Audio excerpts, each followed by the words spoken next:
Good evening, everybody, and welcome to the channel. I'm Brian Lusk. Thank you very much.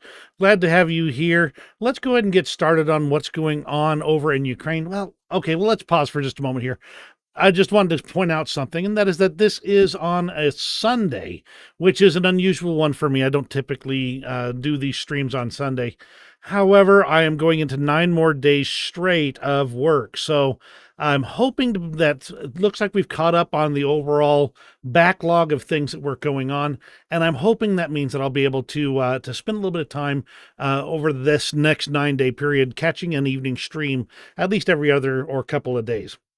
So anyway, let's go ahead and jump into what's going on in Ukraine. We'll start off with the news out of Ukraine itself. The big news, of course, is going to be about Kursk continuing on, but there's a lot of other things that we're going to touch on first. So we started off with President Zelensky is acknowledging the actions that have taken place in Ukraine, but he's not limiting his praise to just those soldiers that have been taking part in the operations in Kursk. He has commended basically soldiers across all of the front lines, stating, "I would like to commend all our warriors for this week, the combat brigades, which are highly effective in defending our country and destroying the occupier. We leave no part of the front unattended." Every direction, every point of combat engagement. The Sumy region, the Kharkiv region, all directions in the Donetsk region, especially the toughest ones, Pokrovsk, Toretsk, Kramatorsk, and the south of our state. Everywhere there is something to thank the Ukrainian warriors for. In particular, I would like to mention the 47th and 110th separate mechanized brigades. This is the Pokrovsk direction specifically. Well done, guys. Also, the 1st Separate Assault Battalion, the 35th Separate Marine Infantry Brigade, the 54th Separate Mechanized Brigade, the 57th and 59th Separate Motorized Infantry Brigades, the 77th Separate Air Mobile Brigade, and the 100th Separate Mechanized Brigade. Thank you all. And also, I thank the special units of the Defense Intelligence of Ukraine for their actions in the south direction. Today, Commander-in-Chief, well, this is actually as of yesterday, Commander-in-Chief Sersky has already reported several times on the frontline situation and on our actions to push the war out into the aggressor's territory. I thank every unit of our defense forces that makes this happen. Ukraine is proving that it really knows how to restore justice and guarantees exactly the kind of pressure that is needed, a pressure on the aggressor. This is quite the magnanimous thank you letter that Zelensky is sending to all of the fighters that are fighting on behalf of Ukraine, and it's really saying he's putting the credit where the credit is due, on the backs of the hard fighting young men, well, young and older men, all across the front lines in Ukraine. There's some challenging situations out there. We'll be touching on those. And, of course, the crazy things going on in Kursk. Let's go ahead and continue on. By the way, Luciano, glad to see you as well. Always glad to have you on board. The Ukrainian Navy reported the destruction of a oil pumping platform in the Black Sea that was occupied by up to 40 Russian personnel. They struck one of the gas towers in the water area where the enemy had placed technical reconnaissance equipment and up to 40 personnel. Now these are underwater and at the same time fried Russians. The gas platform is still burning. That was as of yesterday when they were talking about it. They hit it with twin Sea Baby drones with a range up to 1,000 kilometers and a warhead of about 900 kilograms. It's just about, should be just shy of 2,000 pounds if you're those of us who in the U.S. who thinks more in imperial units. So the Russians will have less and less chances to survive in the Black Sea. I'm attaching an exclusive video of the successful strike by our sailors. Now, this was a interesting one, is the best way I can express it. We're seeing the first examples of robot dogs in combat now. And as Chris O states, I thought they were a gimmick, but perhaps not. And they're being used to go into buildings, detect mines, and carry up to 7 kilos of cargo with about a 2-hour range. Really just interesting to see the effective use of these drones on the battlefield that were little more than novelties just a few months ago, or just a couple short years ago. Another large-scale offensive by Russia against Ukraine, with the destruction of 53 out of 57 Shahed drones. Now, this source from the Kyiv Post states that 4 North Korean KN-23 ballistic missiles were also downed. I've seen others state that none of them were downed, so I'm not exactly sure the numbers on that. But either way, these KN-23, as the Air Force states, rarely hit their targets. They do pose a serious threat to the civilian population.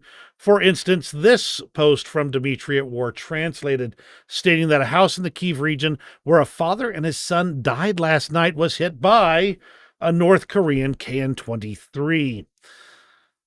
That's a tough one. And that strikes a little bit close to the old heart here. So prayers for those in Ukraine that are under the constant bombardment of Russian and now North Korean missiles. Zelensky did promise a fair response to the Russians in regions that attacked Ukraine. We are, quote, recording all the places from which the Russian army strikes, including Belgorod Oblast, Kursk Oblast, and other areas. Each of these strikes deserves a fair response. No telling what that response might be, but the situation in Kursk might be indicating exactly how much they're thinking about how to respond. Let's go ahead and move on to the news out of Russia itself. There's a little bit more there than the stuff directly for Ukraine. A successful Ukrainian drone attack on Voronezh. My understanding is this was an airfield that was struck, and I believe an ammunition depot that went up in flames. There were reports that various ammunition was flung outward from the fire and could be found in the in close areas around the explosion. Here's another massive fire near a military base outside the village of Parsionovka in Rostov region. So again, this appears to be repeated strikes on vital military targets that Ukrainians are pulling off. A freight train carrying coal derailed at Olengorsk station in Murmansk and crashed into a shunning tower. No reports that this is directly related to the military actions going on right now. However, we have been seeing multiple reports that the situation with the rail lines is getting critical over in Russia, and not just for the ball bearings, but for personnel, maintenance, upkeep, and the rest. So all in all, the situation with trains in Russia continues to be, shall we say, entertaining for those of us outside the country. Hi, Al. Glad to have you on board as well. And no need to apologize. Just glad you made it on board. Now, not too long ago, Andrei Belousov took over as Minister of Defense of Russia. And the initial thoughts were he was going to kick out all the corruption, really bring this business-like attitude forward to kick out the corruption and start making this place run better. Well, you don't need to worry about that quite so much. As Igor Sushko states, Belousov sided with Gerasimov against all facts and fired former commander of the 58th Army, Major General Ivan Popov, who was one of the more effective commanders that Russia had on their side. The basic backstory here at the bottom is that the chief of the general staff, Gerasimov, is behind the arrest of Popov, and Popov tried to wait out until Gerasimov was fired and refused to resign. Popov and a dozen officers attempted to incriminate Gerasimov for months by reaching out to the FSB military counterintelligence. Gerasimov is tremendously corrupt in this regard, and he's had his hand in the cookie jar pretty consistently throughout this entire operation and before. Belousov signed the official order dismissing Popov on June 2nd, 2024, after a private meeting with Gerasimov. Belousov had evidence that charges of embezzlement against Popov were fabricated and orchestrated by Gerasimov. Again, corruption. This is the way of life in Russia. Now, Iran has promised more missiles, ballistic missiles, to be sent to Russia. The three are supporting each other quite closely these days: Iran, North Korea, and Russia. Russian troops are currently training on the new FATH 360 or BM 120 short range tactical ballistic missile system in Iran. Russia is going to receive an unspecified number of these systems for use against Ukraine. Now, I did see some people say, well, obviously that means that they should be intercepted en route, and the planes carrying them should be shot down.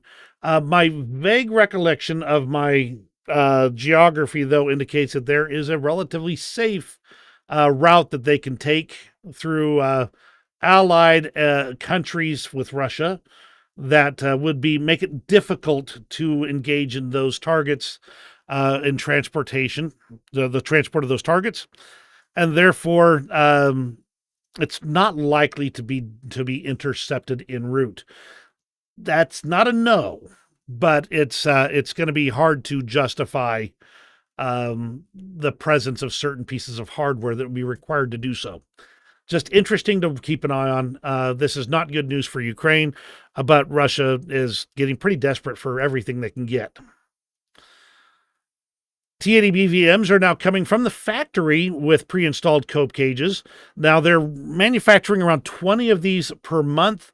They're losing, however, 10 tanks per day, or about 300 a month. Therefore, Russian production of T80 BVMs is not going to keep up with the loss rate of Russian tanks. Russia's drone makers are complaining that the Chinese components they're receiving are poor quality, defective, overpriced, and may be delivered late or not at all. This is they're saying that China might be actually trying to weaken Russia, and I'll tell you honestly, if I was Vladimir Putin, that would be a big concern for me because Russia's currently holding some property that China really wants back. But it all depends on exactly what priorities China is going to put on who they're going to support this week. So far, I'm not seeing any indications that China would invite those territories to return, though after the situation last month where Russia basically handed over a river right on the border to China, it wouldn't surprise me if Russia bought China's influence and China's support by giving them even more territory. Just saying. Hi, Robbie. Glad to see you as well. And your family's on their way back tomorrow. Oh, I'm glad they managed to stay for a while. And I hope the visit was really good. And also, tell them good luck and I hope that their flight back goes well and that they stay safe all the way there.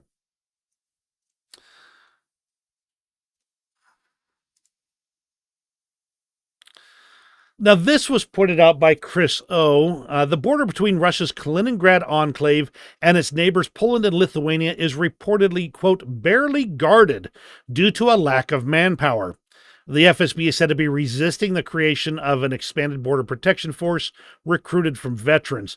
Now, this thread goes into a lot more of this. I don't need to get in detail, but once again, I am reminded that if Russia was truly worried about NATO, they wouldn't be stripping their defenses along NATO borders. They wouldn't be stripping the defenses of this very vulnerable Kaliningrad in order to prosecute a war against Ukraine that did not attack them. Therefore, it tells me that Russia truly doesn't think NATO's a big deal. They're not threatened by it because NATO's not going to be the aggressor. And interesting, to say the least, that they are stripping those defenses down. They may find that if they keep on their current path, that choice may bite them in the end. But we'll find out in time.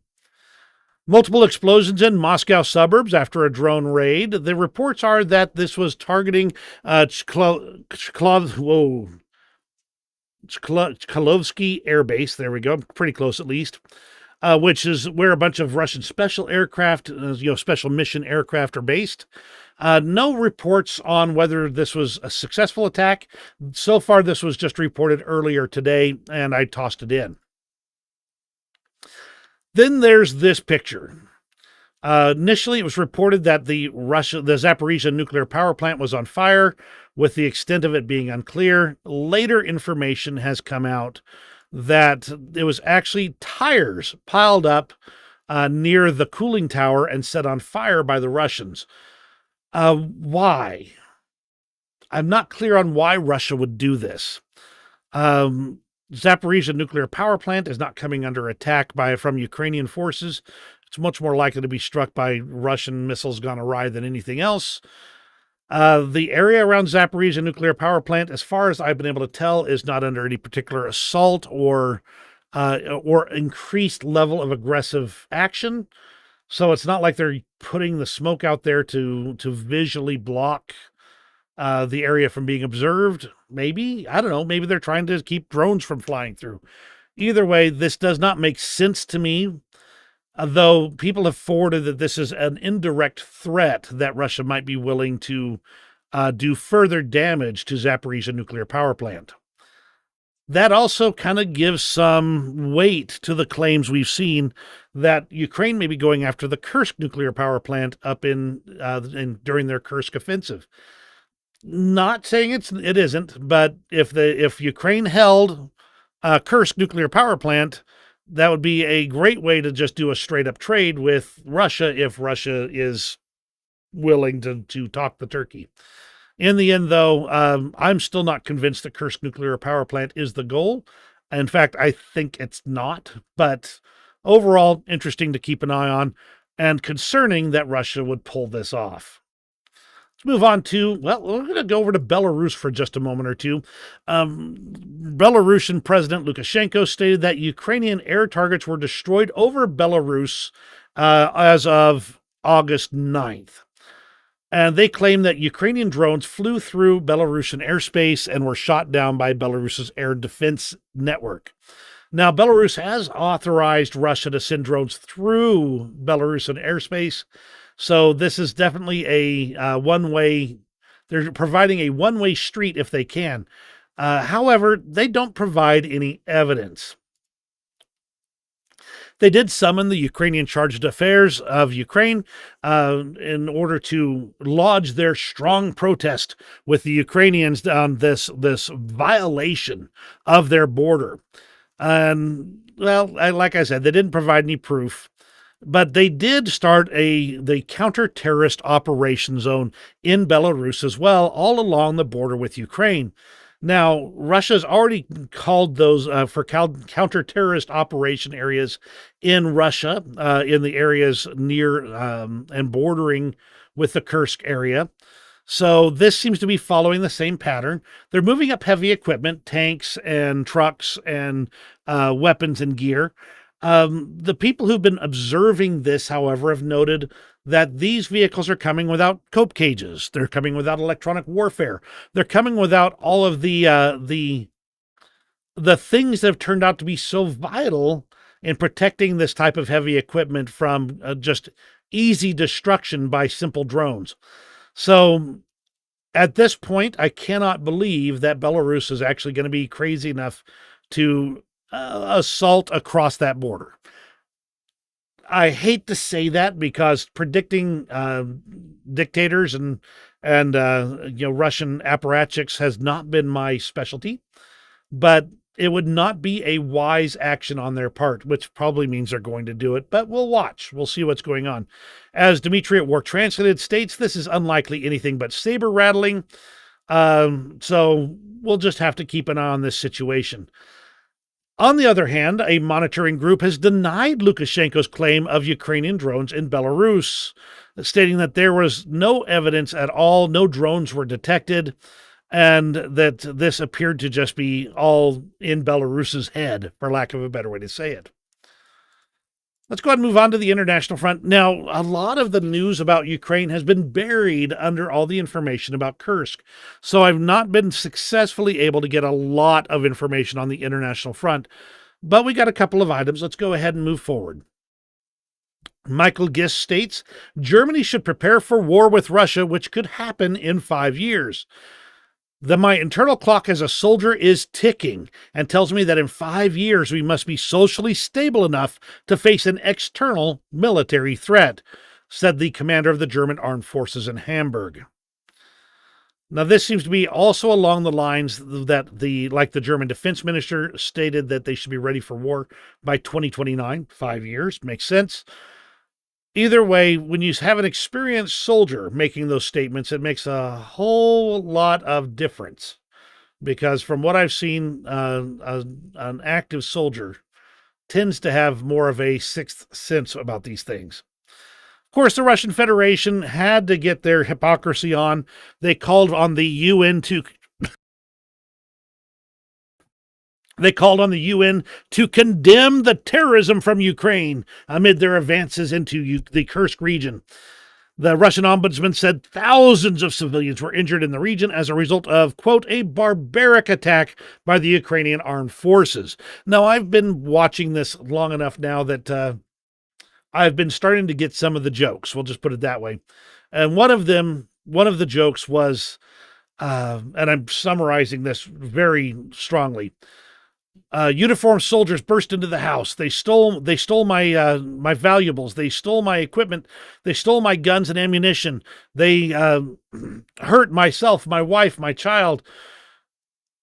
Then they left and said they had to go now because the Ukrainians were coming. So, who's actually doing all the looting? And the reports we're seeing is that it's actually Russians doing most of the looting and the negative actions in Kursk so far. But, we'll be watching again.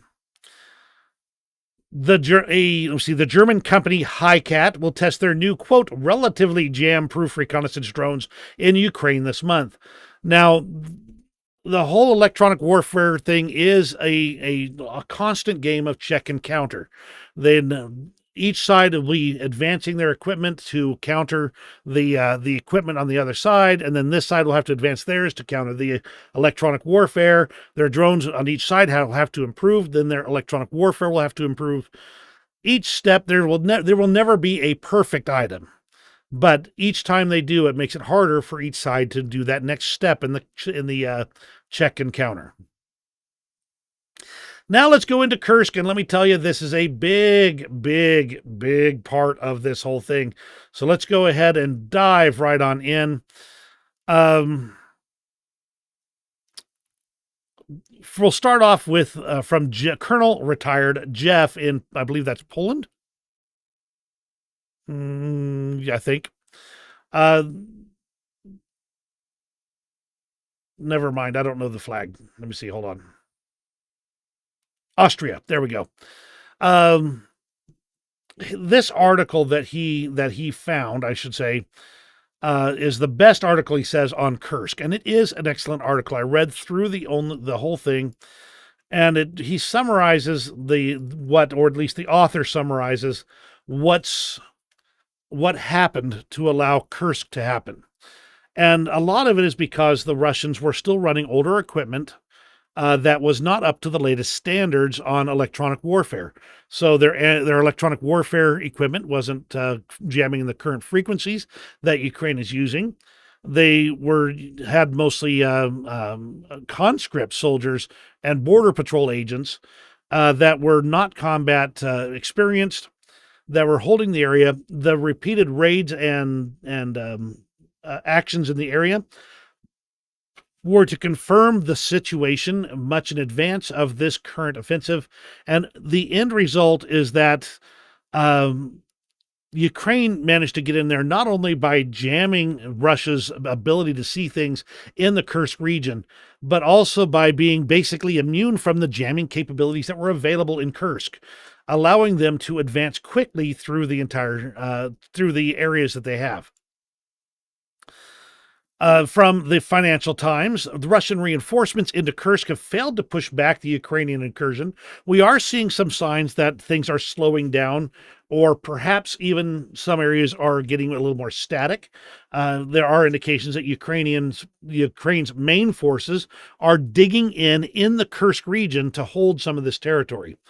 On top of that, there seems to be two aspects to this overall assault, two primary ones, I should say. There is of course, the standard forces that are coming in to hold territory, to build reinforcements, to make sure that areas are captured, and overall do the main military action.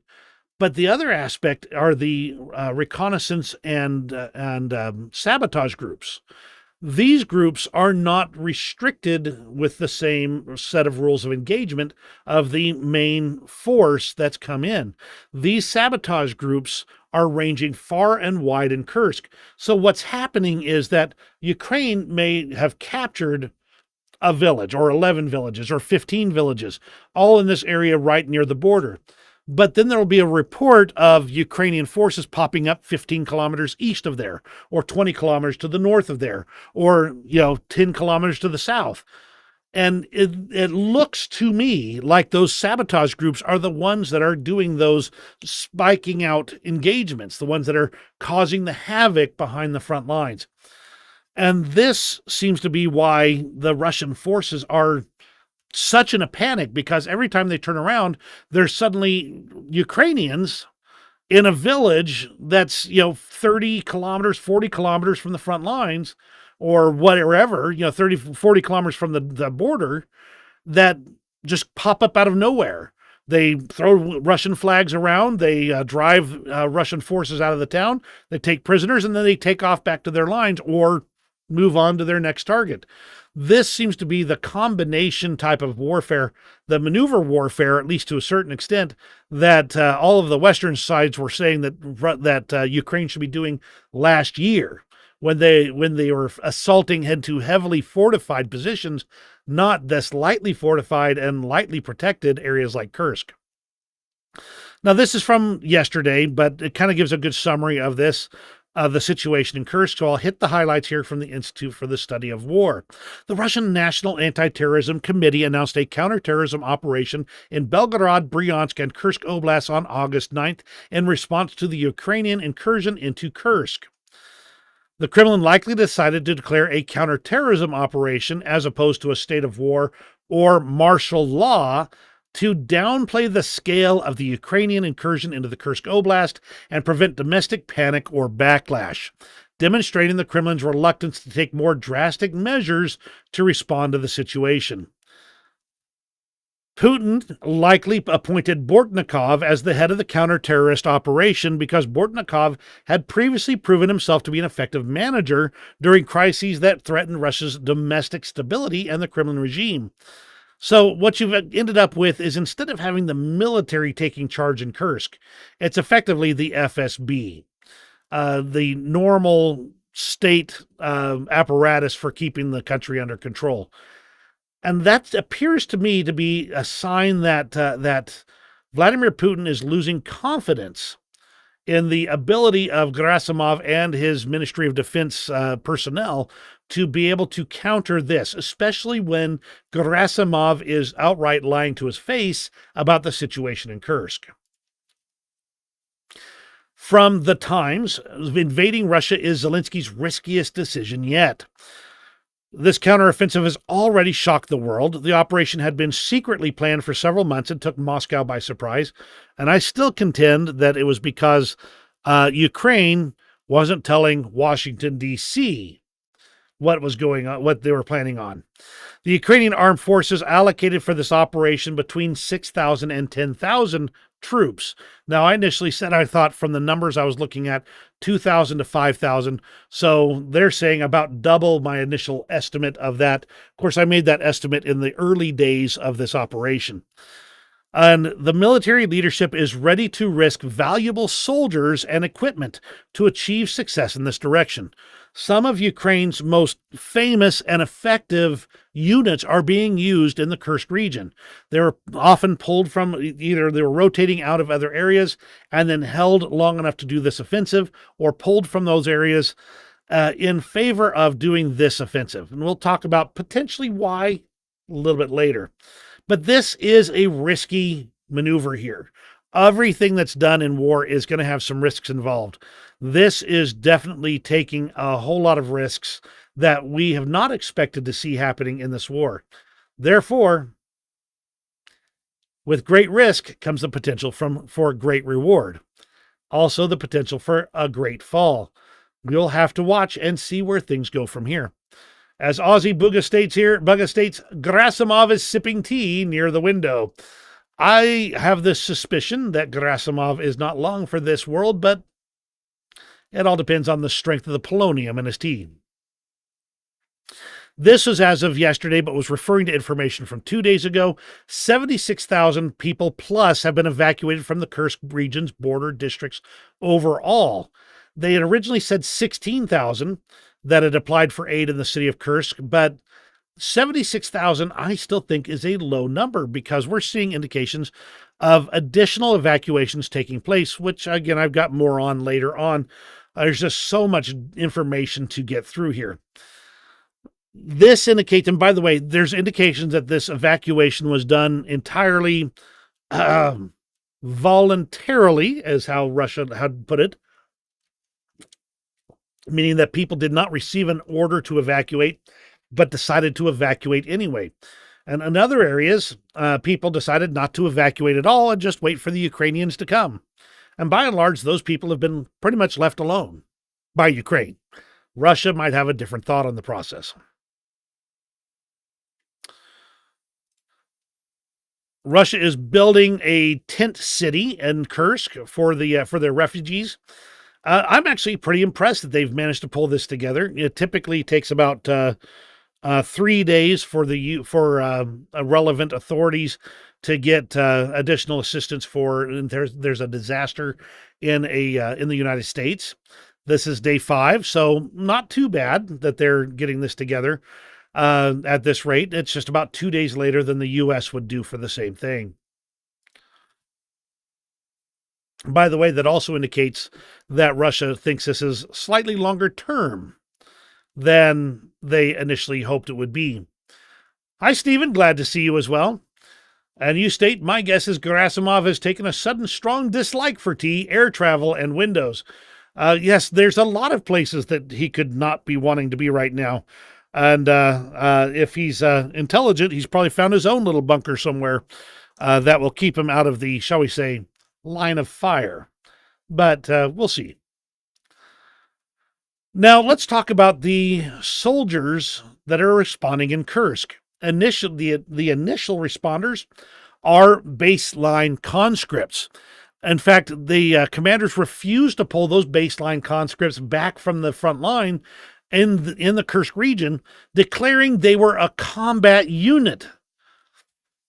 These are conscripts. These are barely trained soldiers who are not ready for combat. But that's who's holding the front lines in Kursk right now, with some more that are starting to show up. We'll talk about those in a bit. I've got so much to go through, man. Another Ka-52 ended up getting shot down as well, this time reported by man-pads at point-blank range. So the aviation for Russia is getting a serious shellacking. Now, a, quote, Ukrainian missile landed in Kursk, according to the preliminary information.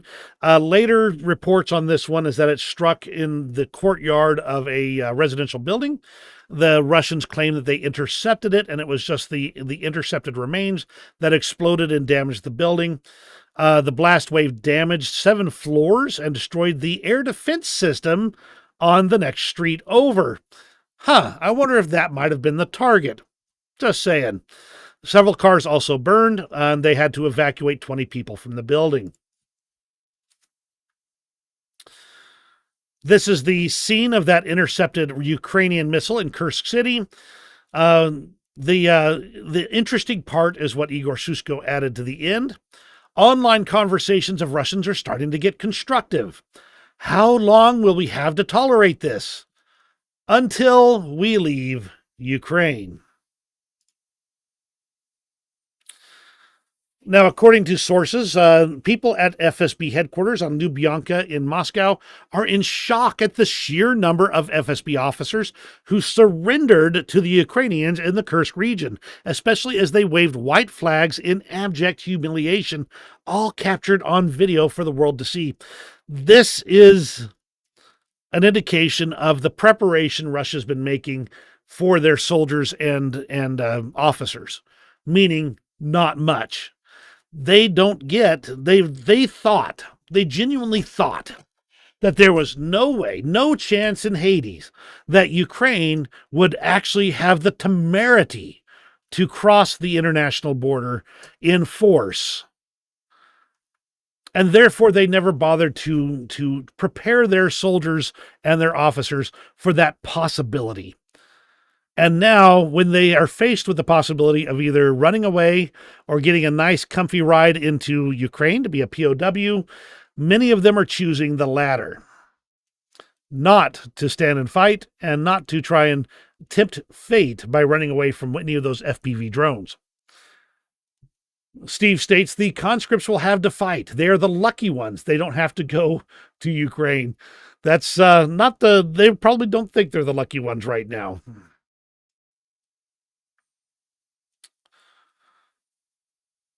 Now, this one was just an interesting one here. The panic in Russia that triggered the false claim that a whole Ukrainian armed forces brigade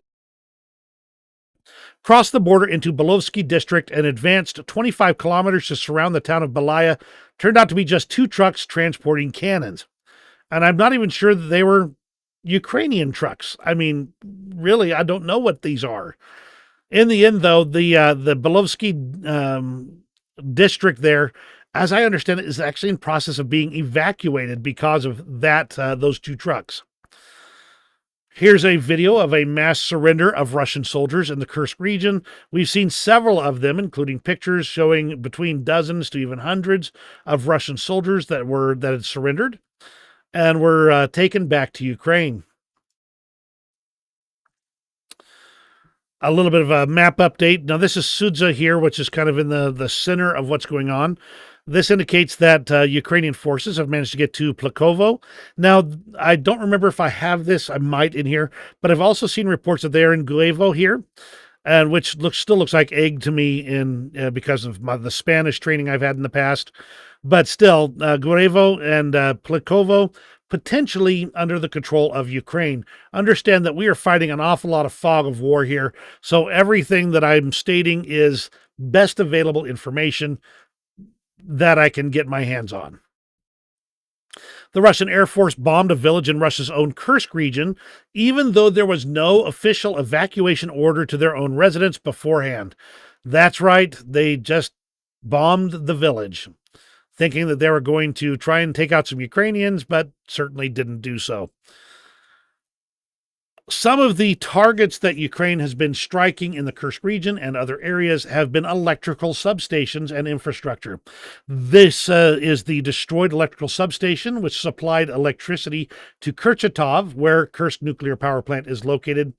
Now, Igor Sushko appears to be one of the ones that believes that the Kursk nuclear power plant is the target, or at least one of the targets. And I'm going to allow that. I'm not saying it's not.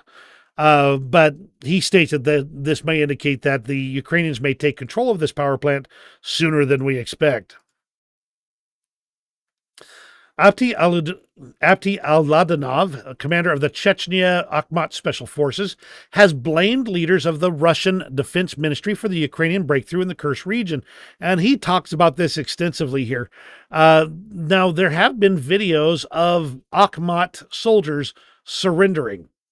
And that's going to go very well with the TikTok army over there, and will make for some great content for the Ukrainian side for a while. But overall, these guys tend to be the ones that run away first from everything we've seen. Still, there's got to be some effective commanders there that are able to get their soldiers to fight in that area. So we should expect to see more out of the Akhmat commandos and things like that in this area. Hopefully more TikTok stuff, because they've been really hilarious. This is really bad terrain over here that in this region, and this is Rilsk here and Lugov and the KNPP right here in Kursk. The Ukrainians tend to be grabbing onto the high areas, and the roads tend to run in the low valleys between them. Now, this is not areas that Ukraine is currently holding, though they are close to this area, because the Sudza right here and Kotonovo and the Rilsk and this area is what's under Ukrainian control. But this right here, with all the roads in the low areas, would mean that Ukraine, if they took this area and effectively held it, they would have all of these roads under artillery control, easy peasy. Now, holding that territory is another thing, but this appears to be Ukraine's strategy to get onto the high areas and shoot down at the Russians as they try and rush convoys of hardware in to stop the Ukrainians. This is where you start to see that certain aspects of this operation on the Russian side are being done with those with absolutely zero experience. They'll line up a neat and tidy convoy with the trucks driving one right after the other, super packed together. They'll stop all together. They'll stand in their trucks all packed together. And that was the reason why one of these convoys was outright wiped out early in the this Kursk offensive. They have not yet learned not to convoy their stuff close together, so we should expect to see more of that going forward. A Ukrainian flag has been hoisted over the village of Guevo. I already mentioned that earlier. In the southern part of the Kursk Oblast, only brief clashes were reported and not confirmed yesterday. Now, I'm going to state this for the record. When I see these flag-raising videos, I generally consider them to be small groups of men that rush into the area, take down the Russian flag, put up the Ukrainian flag, take a video, and then move on. So this is probably one of the sabotage groups operating here. The question is there a holding force to follow this on? I don't know. But that's the reason why I'm very careful about how I try and describe these things going on. A flag that goes up today might have been 3 guys in a pickup truck that just happened to rout an entire Russian brigade because all of them ran away when somebody said boo. And then they roll in, they throw up the flag, and then they take off. I don't know this for sure, but this is something to keep an eye on. Russian mill bloggers say Ukrainians broke through south of Sudza. This is, again, the area that we're talking about here, saying that Belosky district, Kursk Oblast, the Ukrainians have advanced several dozens of kilometers going around a wide front. Around the village of Belaya, this is, again, one of the areas that the Russians had been panicking over. Everything is occupied by the enemy, but this appears to have just been of either Russian panic or just a sabotage group that passed through. So we're overall looking at a lot of fog of war. Russian refugees from the Koronevsky district, Kursk region, report that Ukrainian forces are in the villages of Snogost and Krasnoktibroske. Basically cutting the entire southern part of the district off. Furthermore, they say the entire district is in chaos. Now, this is reported today, probably from yesterday. So this is current information that we're pulling up to here. From Informed Napalm, pro-Ukrainian source here, they kind of summarize the first few days of the Kursk invasion, Kursk offensive here. But the most interesting part is this post right here, talking about when the Ukrainians arrived, they began to receive information from the residents of settlements near the border about the capture of Katarovites, basically, who were fleeing the combat clashes and hiding in forest strips. And they were reporting the places where these guys were hiding. They received over, I think it was 98 reports from local residents. 27 of them resulted in the capture of Katarovites and other Russian soldiers. This combination of cyber intelligence, human intelligence, and open source intelligence means that Ukraine is able to do amazing things with minimal resources because they're able to meld this into a common intelligence picture that they're able to act on quickly, effectively, and capably. As they said, we were most impressed by a message from a Russian soldier who helped us identify 5 fighters at once from the Akhmat Russia unit in exchange for assistance, namely instructions for a safe exit, to successfully surrender to the defense forces of Ukraine and stay alive. According to some Russian conclusions this evening, Ukrainian forces continue raids in various sections of the Kursk and Belgorod zones. Now they're talking Belgorod now. I've seen minimal information about Belgorod, and most of it has been reportedly questionable in nature. I would not be surprised if there are Ukrainian forces playing havoc in Belgorod as well. But again, some of this is pretty flaky information coming through, mainly because it's coming from the Russians.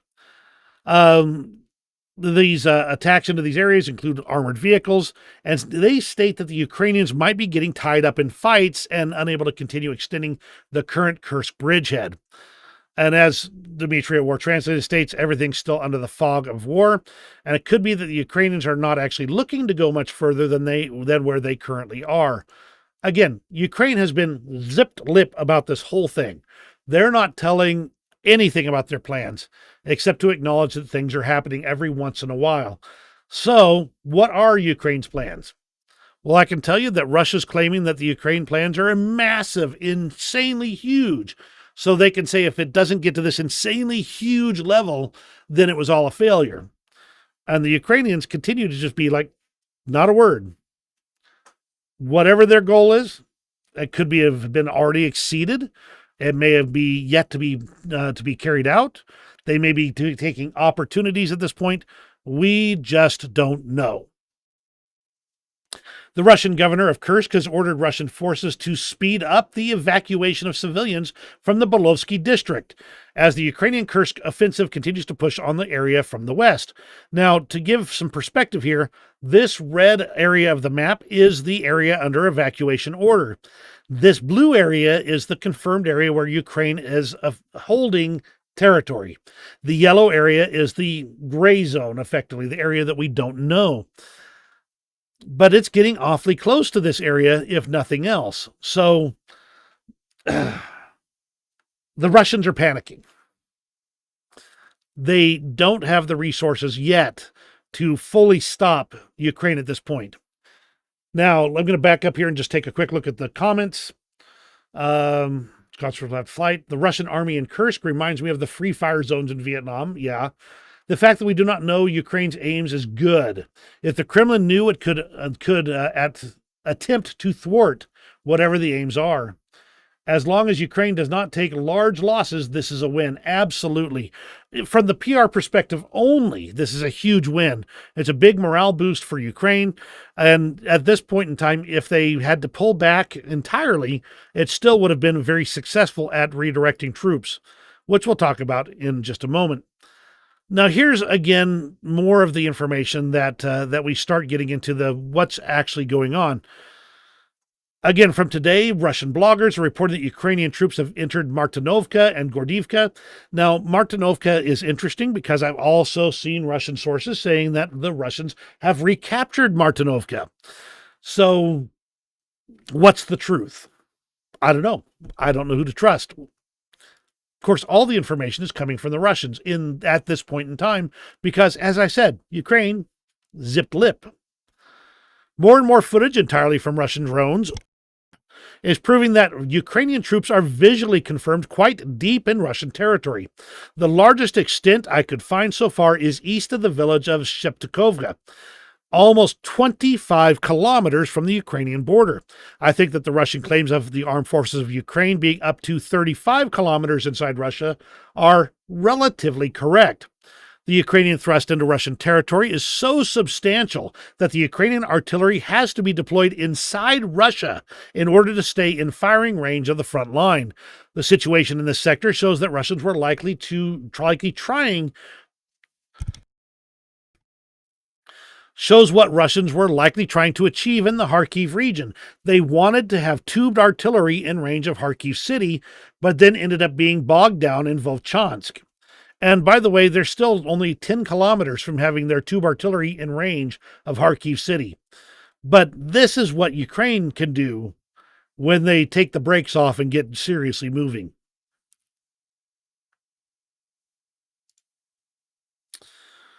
More maps showing how far these extents appear to be, this time from the from PJ Gick. I'm not familiar with this one. They're basing this map. You can see again the yellow zones showing where the uncertainty lies and where advances are. Many of these, again, are probably sabotage groups doing their operations far out and ahead of the actual main body of troops. Russians are hastily building fortifications near Kursk nuclear power plant, according to satellite images. According to experts, they are located to the south of Kurchatov, about 15 kilometers from the nuclear plant. I'm just going to point out that 15 kilometers would allow artillery to get within tube artillery range of the Kursk power plant without engaging that line. So the fact that Russia didn't prepare these defenses in advance tells you all the concern that Russia had about Ukraine crossing that line, thinking that their declaration of red lines would be all it would take to keep Ukraine out. And yet, it didn't. So let's look at this for just a moment here and just point out that other sources are reporting that billions of rubles were set aside for building up the defenses in the Kursk region. The construction company started on those defenses. They did not get their first payments, so they stopped working and went to court over it. And then, of course, the money disappeared. Corruption has resulted in Ukraine moving far into Kursk. Ozzy states that Gick, which is the person I was referring to a moment ago, is part of the Tochnya team, a group whose members each have dedicated specialists covering the war. They're looking for YouTubers who want to interview them. Oh, that's interesting, Ozzy. I'll have to make some inquiries. Now, this one caught my eye. Propagandist Sladkov says that Russia is playing hockey with Ukraine in an attempt to catch the armed forces of Ukraine and rage in the Kursk region, admitting that the initiative is still on Ukraine's side. He also earns further sanctions for his country by admitting that the Russian army used the same tactics near Debaltsevo in 2014. Debaltsevo is just to the northeast of Donetsk. This admits that the Russian army were the people that were in Donbass, not the ragtag group of separatists that they claim. Once again, Russia does not admit to what they did until far too late for it to do us any good. But this type of admission says that all along, that whole operation was run and financed and staffed by Russians. So a lot of stuff here on Sladkov. I'm not going to hold that for a long time. Then there's this statement from the Pentagon. Can you provide us an update on Ukraine's incursion into Kursk? Is that consistent with the United States' sort of understanding of what Ukraine can and cannot do with U.S. weapons? From Sabrina Singh, who is the spokesman for the Pentagon. Thanks for the question. So, yes, it is. It is consistent with our policy, and we have supported Ukraine from the very beginning to defend themselves against attacks that are coming across the border and for the need for crossfires. So they're taking action to protect themselves from attacks that are coming from a region that are within the U.S. policy of where they can operate. You know, our weapons, our systems, our capabilities. In terms of this actual operation that's ongoing in the Kursk region that you've referenced, I'd refer you to the Ukrainians to speak more to that. We are getting more information, but really it's for them to speak to their own operations. Question. So is the policy then essentially wherever they see an attack emanating from or a grouping of troops? So could that include Moscow as well? If they saw some sort of preparation for them to then go into Moscow, is that... And Sabrina Singh interrupts. Again, we don't support long-range attacks into Russia. These are more for crossfire. I'm not going to put a specific range on it. As you know, do they know what the limit is? The Ukrainians are aware of the U.S. policy and what we are supportive of. I think you know from the very beginning we are supportive of Ukraine and their success on the battlefield. But as the dynamics have shifted on the battlefield, they've been actually able to push the Russians further back into Russian territory. But as they see attacks coming across the border, they have to be able to have the capabilities to respond. And so you're seeing some of these cross-border counter-fire measures that they're being able to take that are near the border of Ukraine. We don't support long-range attacks into Russia. We've said that from the very beginning.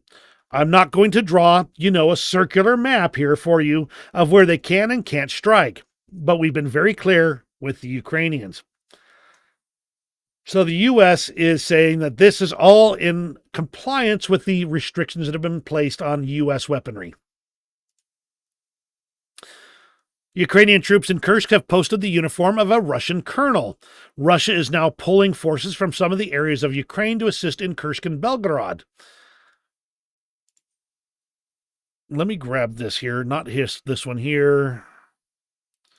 Where did it go? There it is. Let's move this up right here. Russia is transferring the following units from occupied Ukraine to defend the Kursk region in Russia. From Kherson, 2 paratrooper battalions. Zaporizhia, the 38th and 64th Detached Motorized Rifle Brigades. Kupiansk, several battalions from a motorized rifle regiment. Kharkiv, several battalions from 1009th, 79th, 272nd Motorized Rifle Regiments and from 138th Detached Motorized Rifle Brigade. Pokrovsk, 810th Detached Motorized Rifle Brigade, and several battalions of assault infantry. No details on Luhansk.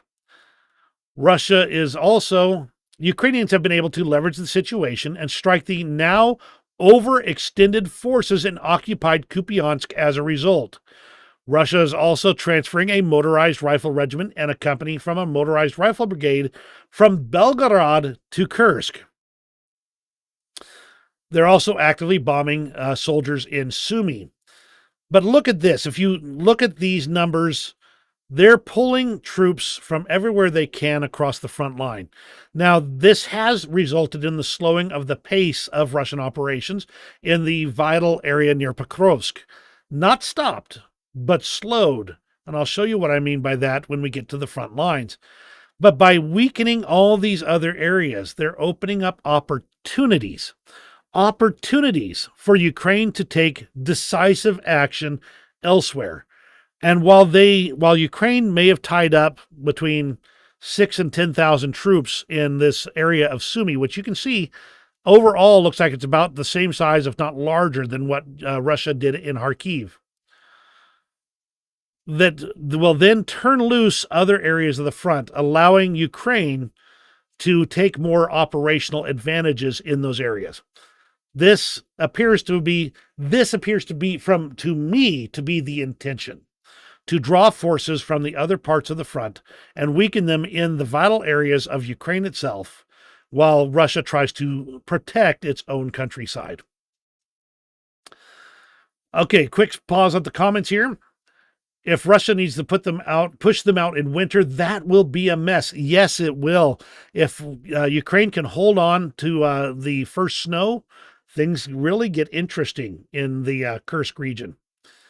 Robbie states, I wonder what Russia's response will be to this, especially if Ukraine continues to push east or on other fronts.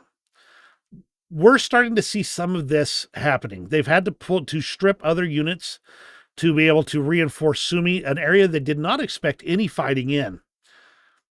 So we may find that in this case, the extension of the front lines will work in Ukraine's favor. While in transit, those Russian units are not fighting, and the columns are being taken out in transit by Ukraine. Ukraine has the initiative from Aussie. Absolutely, and that's what we're seeing happening. A unit that's got their tanks on a transporter and their armored vehicles with a bunch of transport guys picking out on potato chips and trying to get there as fast as they can, is not able to fight. All their heavy equipment is effectively on a truck, and they're having to move as quick as they can to try and counter Ukraine's operations here. Every one of those will be vulnerable to Ukrainian attack and Ukrainian weapons being able to take these out. Extremely good opportunities for Ukraine to really attrit Russian forces. Good comment there, Robbie. Robbie stated, Putin in 2022 said Ukrainian troops in Russia would result in small nukes. I'm wondering if chemical weapons or other drastic measures. Russia's already claiming that Ukraine has been using chemical weapons in these areas. But the only report I saw that even looked like that was when a Russian supply depot was hit by a Ukrainian shell of some kind. and there was a, quote, acrid smoke that came from it. That would indicate that the Russians had chemical weapons in that stockpile there, not that the Ukrainians were using them. Will we see drastic measures? It depends, in my opinion, Robbie. If Russia's not willing to say that this is a war yet, just another counterterrorism operation, I have to believe at this point in time that they are not going to be willing to deploy nuclear weapons, even on their own territory, at least at this point in time. But I would not put it past Vladimir Putin.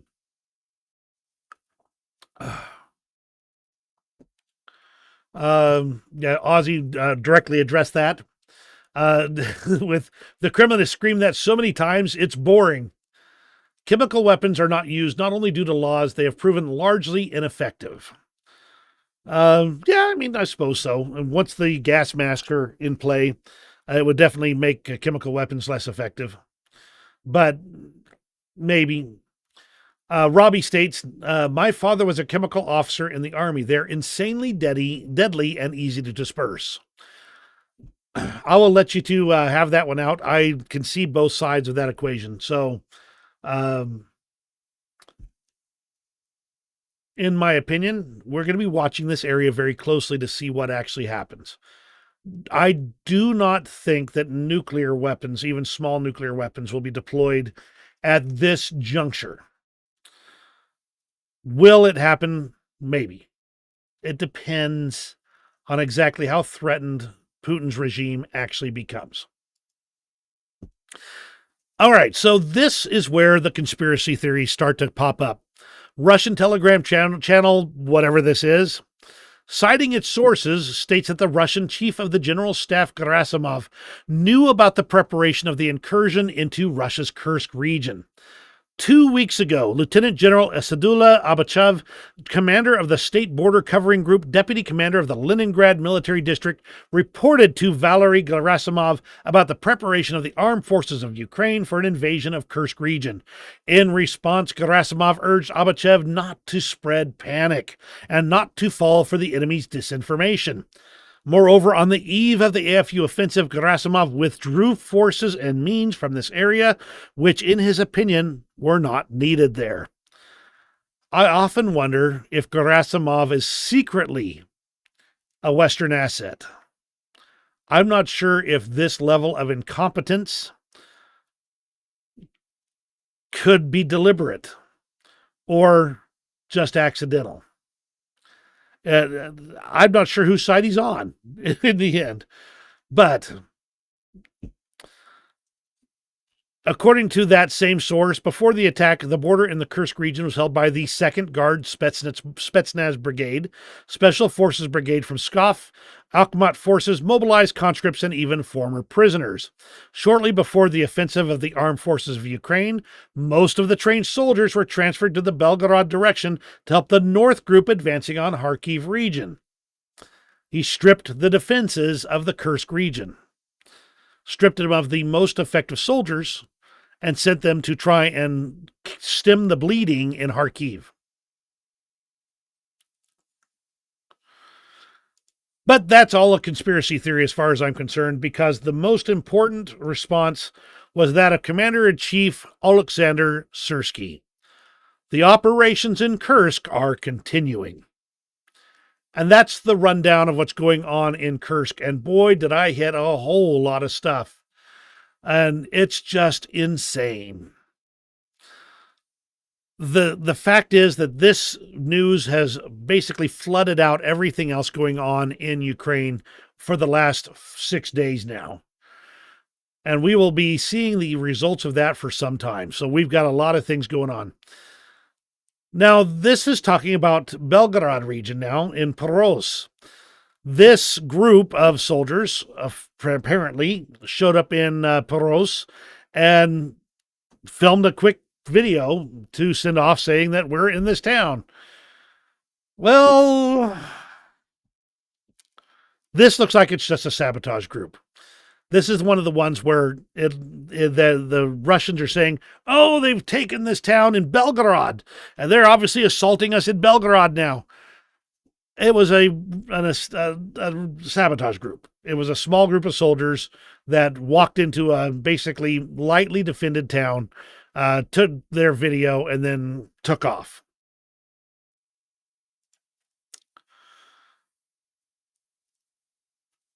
However, and I do state this very carefully, according to Intel Schizo, the Georgian Legion is roughly 11 miles from the abandoned nuclear weapons depot Belgorod 22, also called Object 1150 of the 12th Main Directorate of the Russian Ministry of Defense.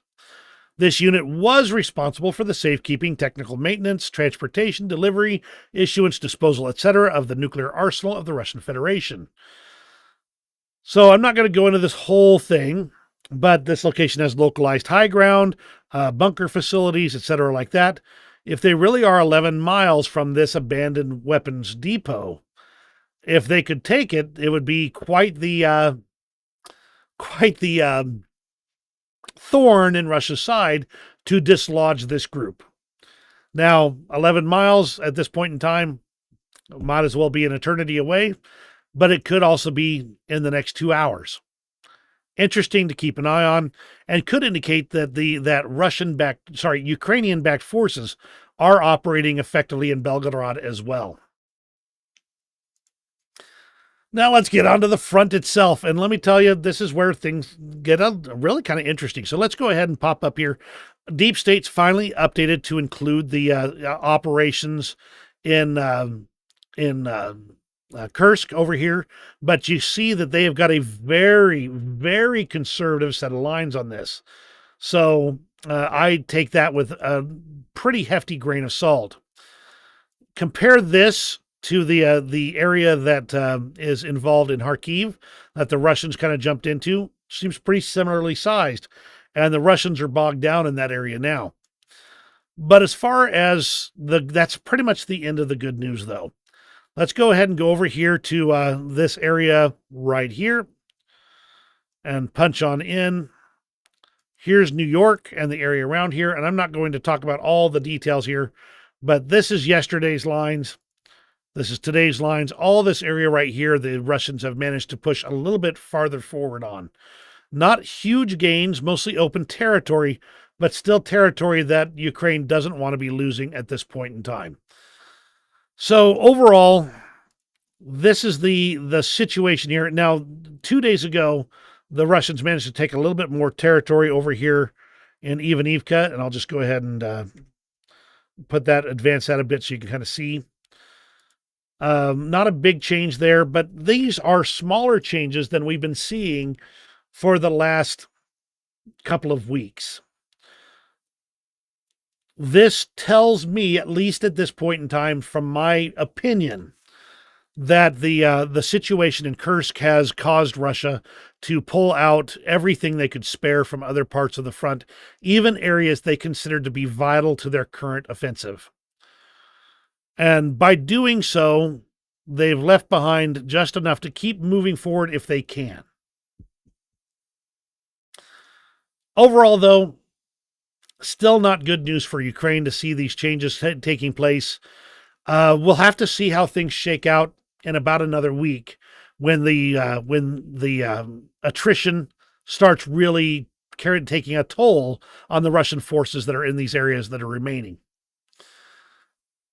Let's see. Stephen talks about chemical weapons again. Civilians are the most vulnerable. Yes. Al Bundy says, give them hell, boys. I wonder what condition that facility is in if they capture it. Judging by what we've seen of the lack of maintenance of Russian gear, I can't imagine how bad their bunkers are maintained. Their air raid shelters are in awful shape over in Crimea and even in Moscow, for that matter. They didn't expect to have to deal with any of that. Aussie states, Ukraine played possum perfectly. Budanov has been shaping this for weeks, floating the fear of a Russian advance to cover the real reason for troops in Sumy. Very nice. Very nice. Yes, it's true. This was not an operation that happened in a week. This has been months of preparation and months of preparation that they have successfully kept concealed from the Russians.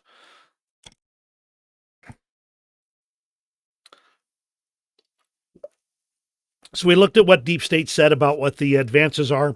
Let's see what the Russians say, because we're going to take a look at War Gonzo's information. No changes on the Zaporizhia front. Donetsk front, he says that the Russian forces have taken Nevelskoye.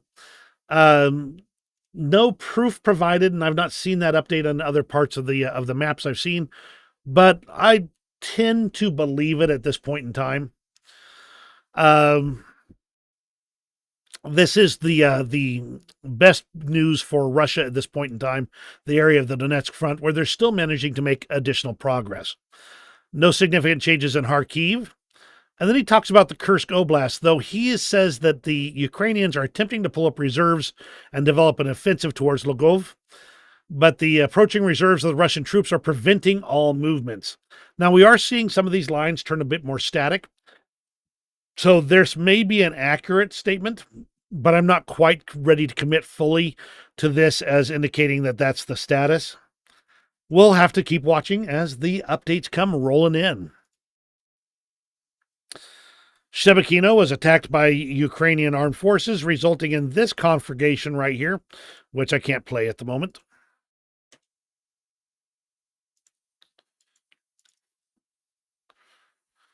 I think this is a part of the military facility we talked about earlier in the video. Another tuna, which is a small patrol boat, was destroyed by Ukrainian forces in Crimea with another Magura drone. These types of operations still mean that Russia's losing vital of equipment and personnel all throughout across all fronts. On the Avdiivka front, Russian forces managed to advance towards Horodivka. The attack on the latter was repelled, but Russia now has strong presence inside Ananivka. It's expected that Russia will increase pressure on Horodivka in the coming days. You can see that right there. And okay, this is not what I was trying to show. So where is my map update?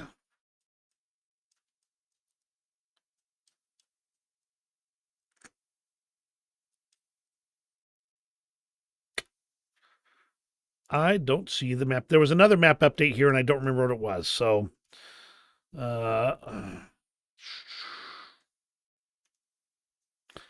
every once in a while, when these things refresh, we don't get them to where we need to. I already talked about that earlier. All right, here we go. Area of fighting near Koronivo. This is another one of the areas in Kursk region that they say is currently being fought for by Ukraine or under Ukrainian control, depending on exactly who you believe. Understand most of this information is coming from the Russians, so we don't necessarily know how accurate it can be. Null Reports did report that they are going on vacation for about 2 weeks, but they will be doing regular threads like this, so they should still have some updates for us. Makes me sad because they have some of the best reporting on the war as far as the actual front lines and things like that. And that's really everything on the front lines and Kursk and all that kind of stuff. I got a few interesting extras here to add on. Nothing big, but you might find them interesting. So let's go ahead and roll into the interesting extras. And let's go ahead and pop in. Now, this one is just a story of disinformation. This one's coming from Hamas, of course. There was a school that was targeted called Al-Tabin and was targeted by Israeli forces. Initially, the Hamas Health Ministry announced that 40 people were killed. Then they, just 20 minutes later, they said, no, 100 people were killed, mostly students and kids. And the media starts reporting the 100 number. Everybody condemns Israel for attacking a school, sharing this 100 people number. The Western media covers the attack, everything else like that. And then finally, Israel publishes the list of 19 terrorists that were killed in the strike, and pictures of the targeted single room in the complex that was being used as a Hamas control center. After that, Hamas revised the number back from 100 to 40 once again. But of course, all the world saw the 100 and destroyed school. And almost nobody saw the 40 and the Hamas control center. So that's the disinformation going on. The situation over in Israel and Iran is getting crazier by the minute. Iran has promised a round of retaliations. We don't know what form that's going to take at this point in time. They're promising to hit Israel once more. We're just going to have to watch and see at this point in time. Iran-backed militias also targeted U.S. Karib Algier Air Base in Syria. Fire broke out. There was no reported casualties as far as what I could tell, but it's clear that that Iran is trying to push all the buttons at this point in time. Now, this is actually a tremendous show of marksmanship by Russian forces this time. And the thing is that their electronic warfare on their unit didn't work at all. So they're driving down the road and you can see a drone comes shooting over their heads, and they realize at the last second that's not Russian. And one of the guys pulls up his rifle and literally blows it out of the sky.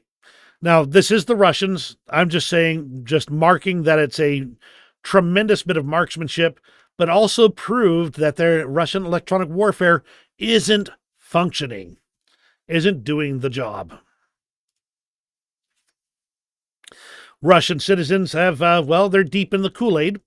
America started a war and attacked us. I don't know why. We Russians are so kind and sympathetic. Karelian residents share their thoughts. Another one said, why occupiers? Ukraine is very cruel to Russia. Poles and Finns have always hated us, but we haven't done anything bad. You know,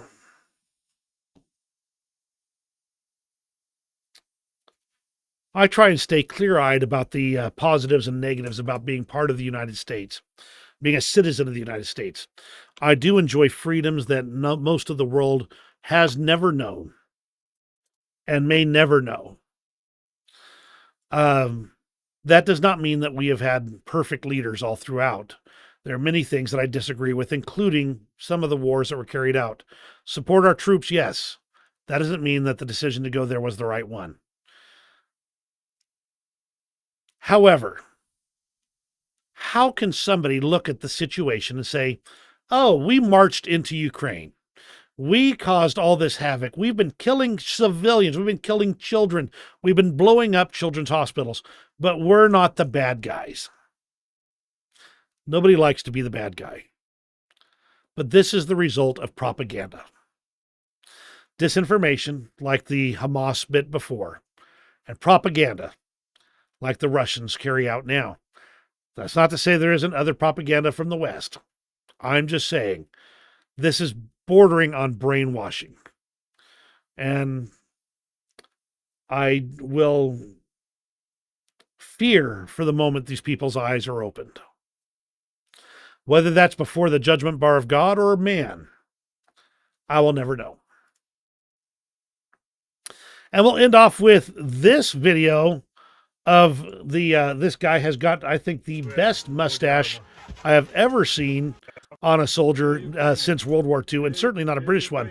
We are Ukrainians, he says. Of course we always wear body armor. We are Ukrainians. Of course we drive armored vehicles.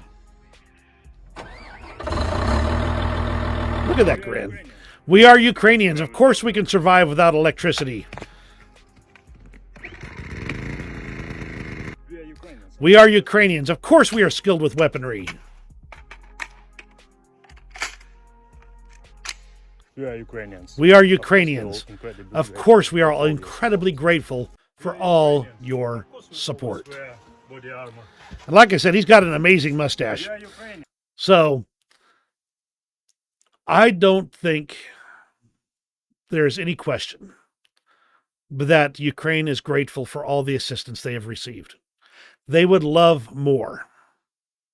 And that is probably one of their biggest worries and complaints and the thing that makes them the maddest. Because if we had handed them all the support they needed on day 1 or even day 4, they could have kicked Russia clean out of their country in a heartbeat. All they need is the equipment, and have got the heart and the willpower to take care of the problem. And that's everything for today. Thank you all for joining me. I am absolutely ecstatic you all were here. I do apologize again for the Sunday evening. I am expecting to go into 9 days straight working, starting tomorrow. But it looks like would not be so much overtime, so I might be able to get several live streams in during that time. Fingers crossed. But I want you to know that I appreciate you being here and for all the information, the comments, just being part of the stream that makes this so special to me. So thank you. You have a great rest of your day, and we'll see you on the next video.